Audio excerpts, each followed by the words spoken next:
Hi, and welcome to My Words, Our Journey, the podcast, The Lodging Place. I'm Monty, your host and author. In the last episode, Leonardo and Trent started a conversation. Trent realized partway through that it was about the TV show The Brady Bunch. Tyler won an intergalactic battle, which became the talk of the campus. So let's begin today with chapter 29, entitled Leonardo's Family.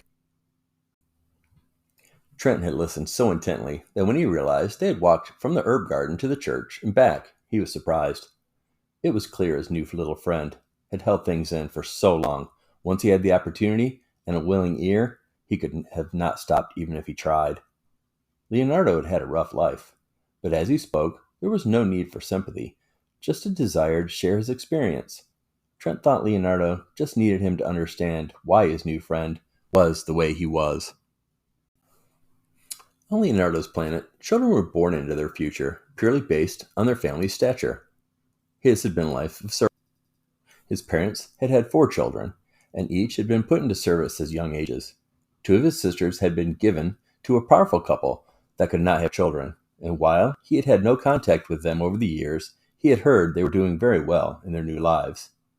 His only brother had been gifted in mathematics, and when it was realized, he had been taken from his family and placed in a government program where he had flourished. Leonardo, the youngest, had shown no special skills and had not fallen into a rich family.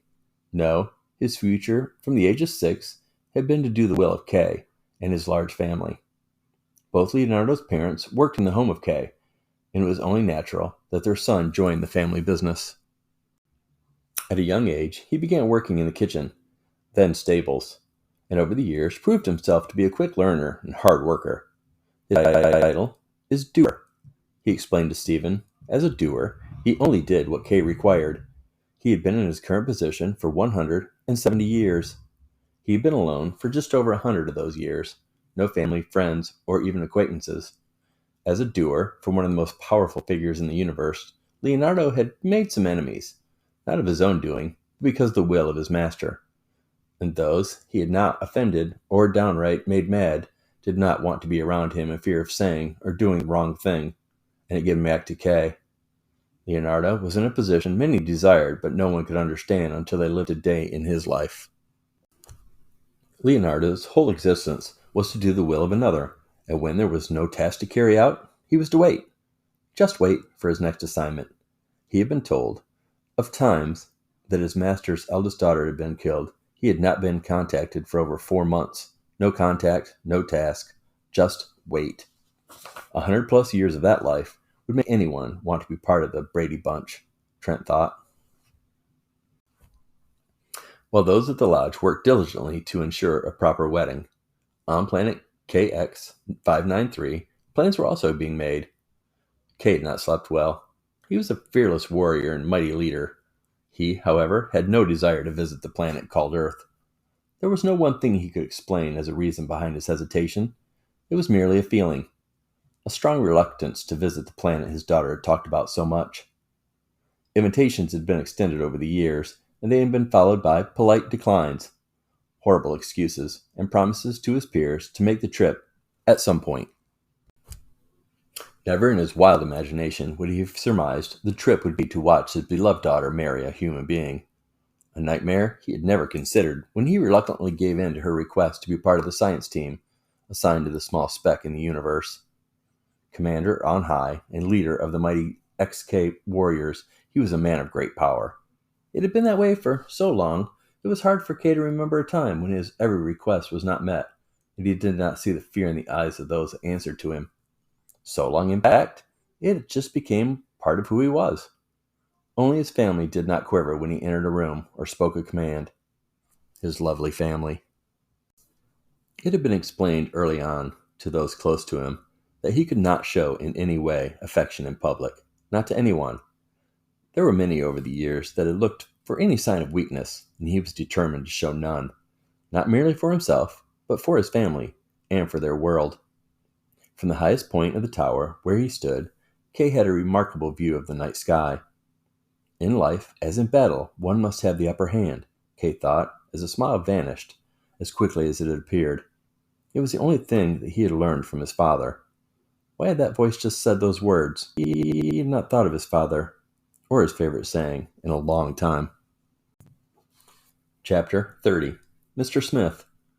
Kay was not one that traveled well.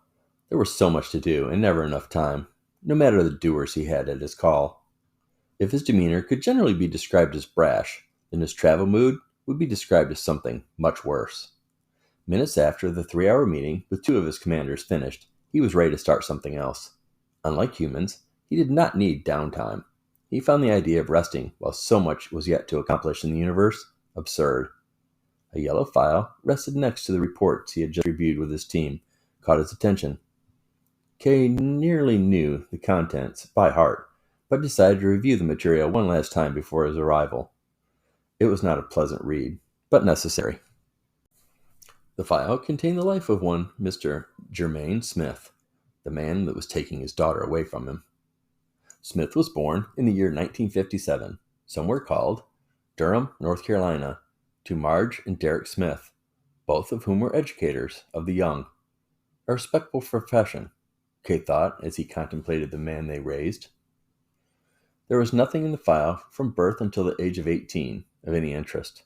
Young Germain had been an average student, no trouble, and a bench sitter for the middle school through high school sports team. He wasn't a quitter, Kay thought. At 18, he had joined the U.S. military, but his file was empty. Nothing. No awards, accomplishments, nor reprimands. Nothing. Kay found that more interesting because 10 years later, he earned the position of general manager at the lodging place. Curious. More curious, there was no record of Mr. Smith for the 10-year span. Nothing. No job records. Taxes. Nothing that showed his existence during that time period. Something that Kay found more than troubling. The fact he had kept to himself to this point. A deep feeling told him to hold this information until the right time. While serving TLP, his record was spotless, his reviews highly complimentary, and not one reprimand or warning. And if what his daughter told him was true, he was loved by all, hated by none, and a team leader that everyone looked up to.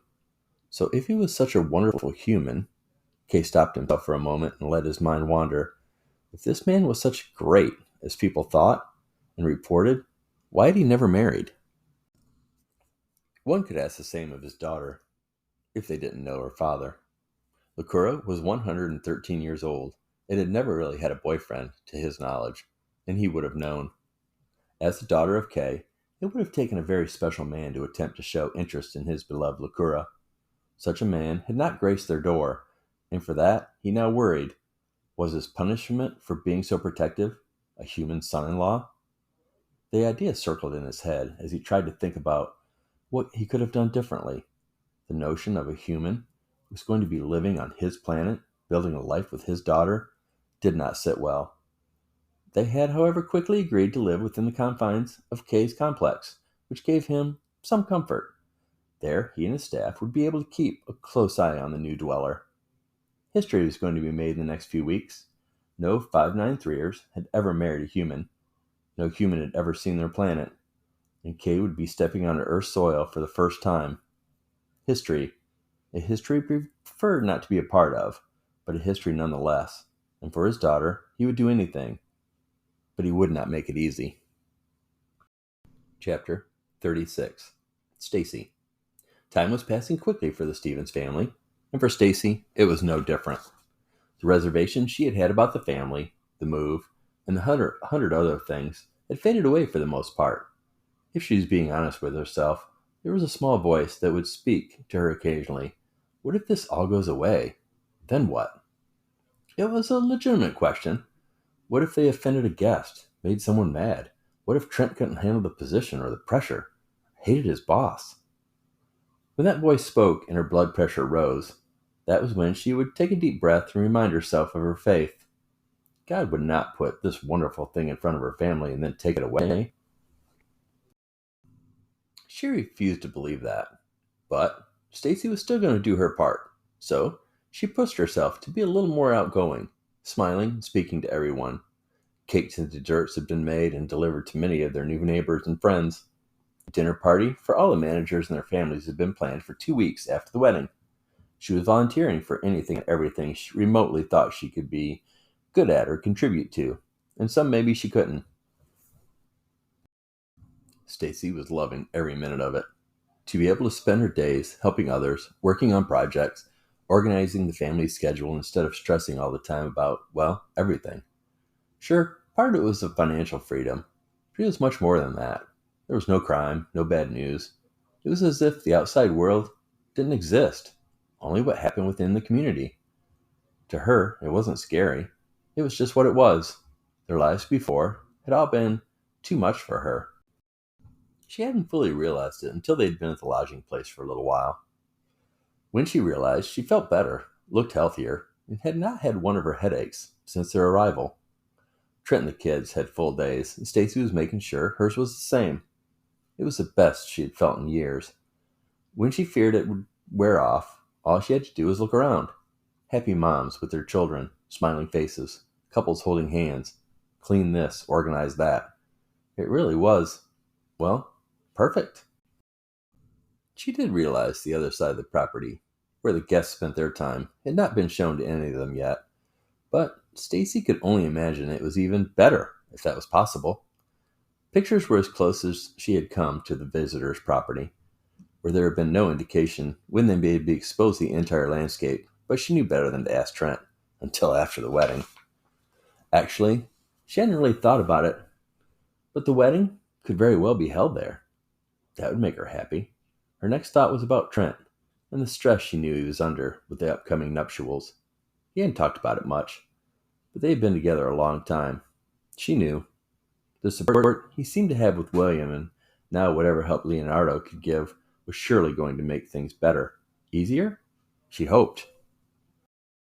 While his lovely bride was thinking of the stress he was under, Trent was sitting around a small conference table, while others worked out the final details of all the meals that would be required by the wedding party and their guests. It was overwhelming to Trent, and he could not believe how calmly the staff seemed to be going through, line by line by line. The chef and his team had been doing test runs with all the menu items for the last 6 weeks. They had taken pictures of their success as well as their failures. Leonardo sat with his rather long chin in his hands with a gaze looked over his eyes. He had not said much, without being asked, but when he was asked, he had to answer every time. Now Trent wondered, was the answers correct? No one in the room really knew, did they? Chapter 37. The Wedding Venue. Sunday morning, the family had a nice breakfast. Trent made his famous pancakes, Stacy her fried potatoes. The kids had cut up some fruit and poured OJ. It was good to be together, even if it was just moving around the kitchen. After everything was put away, they had just enough time to get ready for the tour. Today, they'd be touring the Great Hall, where all the meals would be served, the worship hall, where the wedding itself would take place, the living quarters, as well as the gardens that one must travel through. It was an exciting time, made even more exciting by the guests that would be accompanying them. Trent had asked Leonardo to join them on the tour. First, so he could make sure everything was done to specification, and secondly, he and his family liked having him around. The tour consisted of the Stevens family, their plus one, William, Jack the head of the grounds crew, his assistant Butch, and two teenagers that were part of the team that would be available to assist the guests with anything that may come up. They were twins, Samantha and JJ. The walk was consistent with the grounds the family had been exposed to so far. Beautiful flowers of magnificent colors, bushes, fresh mulch, not a weed in sight. The cobblestone appeared to have been pressure washed. What was new were the 9 various-sized water fountains. They each seemed to float above the ground, shooting streams of water at different levels and in multiple colors. The sight was breathtaking. Beneath the fountains were pools, where birds of various shapes and sizes bathed themselves and frolicked in the water. Past the fountains, on a slight incline, was the Universal Building. It housed offices for frequent political leaders from around the world, a great hall, dining facilities, and several breakout rooms for smaller meetings. Flags like the one Trent had seen on his first day danced in the light breeze. There were so many. Instead of heading towards the Universal Building, William directed the group to the right through overhanging vines that formed a wondrous tunnel. After a couple of minutes, it opened up to what Amber would describe later as something out of a fairy tale. There were open pastures with animals they did and did not recognize. Everything appeared to be made out of some kind of fantastic rock. That included the storage sheds, the feed and water troughs. There were no fences, not that they could see, but the group was assured by Butch that they were there and constantly monitored. Leonardo had been silent through the walk. They all had, for the most part, but when he saw the large, bright white unicorn, he let out a gasp. He let everyone know its name was Fancy, and she was from his planet, sent for their bride. No one had a chance to speak as Leonardo took off running towards the beast. While the others yelled at Leonardo, the Stevens family watched in amazement as he closed the distance between him and Fancy. It was as if his feet were not even touching the manicured grass. It wasn't until their friend hit an invisible wall, stopped in his tracks, and slid down to the ground. Fancy had made her way over about the same time the group walked up. He was sitting with his legs crossed and his head down. When he spoke, there was a sadness in his voice. Leonardo embarrassed himself over Fancy. In unison, they expressed the fact that it could have happened to anyone and that Fancy was glad to see him.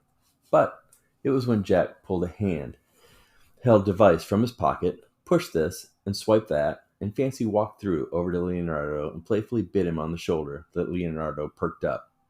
After a few minutes, Fancy was placed back inside the fence, with a promise to Leonardo that he'd be able to visit again soon. William had expressed their need to continue the tour. Lunch had been planned, but they were expected at the Universal building first. Off to the left, Trent noticed the cottage. Well, if you want to call it that. It was certainly looked like a cottage out of a Thomas Kincaid painting, but it was on a larger scale. William noticed him looking in that direction. That is Mr. Smith's place. Well, at least for a little while longer. Then you'll have to decide what you want to do with the place. To himself, Trent thought, I may end up there if the wedding doesn't go as well as planned. The inside of the Universal building was at least as impressive as the outside. The theme of statues, rock, and marble carried throughout. Everything a little bigger than you would see elsewhere. For example, the elevator was the size of 2 normal elevators. Same for the escalators. As Trent contemplated this, again William did his thing, leaned in close and whispered, Our guests come in various shapes and sizes. We want each to feel comfortable. Trent was a little disappointed they didn't stop as they made their way from the front of the building to the upper floor and then out the back side of the structure. It was not until they went through 2 sets of swinging doors that disappointment dissolved into, well, awe. The family had stopped in their tracks, each taking in the scene before them. Before they could even process what they were looking at, William said, And this is the wedding venue. Still some work to be done, but we think it's coming along nicely. He went on to explain that Mr. Smith was slightly obsessed with dragons, and it had been a running joke that when and if he ever did marry, it would be a dragon-themed wedding. Well, William explained, now we have dragons. Are those real? Tyler asked. Yes, these beautiful creatures have been here a few weeks now. They are all from XK593. Compliments of K. Before they took another step, it was explained to the newcomers that while the tables and chairs seemed to be floating in air, it was just an illusion generated by the high-tech walls, flooring, and even the ceiling of the venue. So Tyler took a long stride, and to the relief of his family, he did not fall 4 stories. Instead, he smiled from ear to ear as he spun around, taking in all that manufactured world had to offer. Besides the dragons, there were trees that seemed to reach for miles, mountains off in the distance, as well as a canyon with a winding, raging river. There were numerous fowl in flight, as well as in the trees. It was all breathtaking, but the dragons were the star of the show. They could see 7, but they were told there was a total of 11. Can I have my wedding here someday, Dad? Tyler asked before moving further out. And I think that's a perfect place for us to stop today's episode. Again, my name is Monty, host and author. And as always, thank you for listening and have a great day.